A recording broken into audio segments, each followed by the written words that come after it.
avec nous. Alors maintenant en direct, trois vélos absolument révolutionnaires. Le vélo le plus rapide du monde, sans doute, on va en reparler dans quelques secondes. Le deuxième vélo absolument révolutionnaire.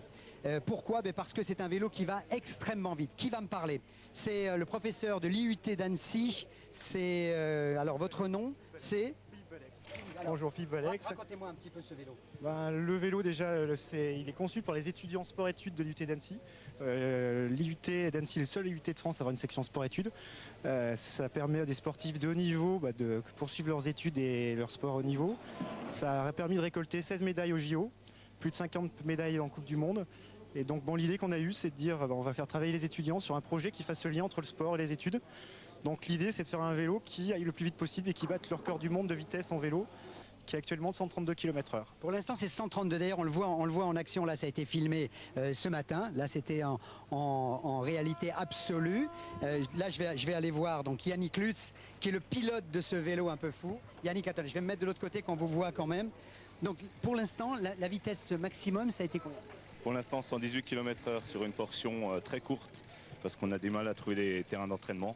Et le but, c'est d'aller à plus de 132 aux États-Unis en septembre. Qui est le record du monde, c'est ça? Le record du monde à 132, ouais. Il y a une compétition en fait de vitesse en septembre. Oui, il y a une compétition aux États-Unis à Battle Mountain dans le Nevada. On peut voir comment vous vous installez peut-être avec l'aide des étudiants. Donc vous avez un système pour quoi? Pour respirer? J'ai un tuyau pour l'arrivée d'air, également pour enlever la buée sur les vitres. Et après, j'ai changement de vitesse classique. Le reste, à part les développements qui sont beaucoup plus importants, le reste c'est classique. Combien de développement? Équivalent d'un plateau de 145 dents.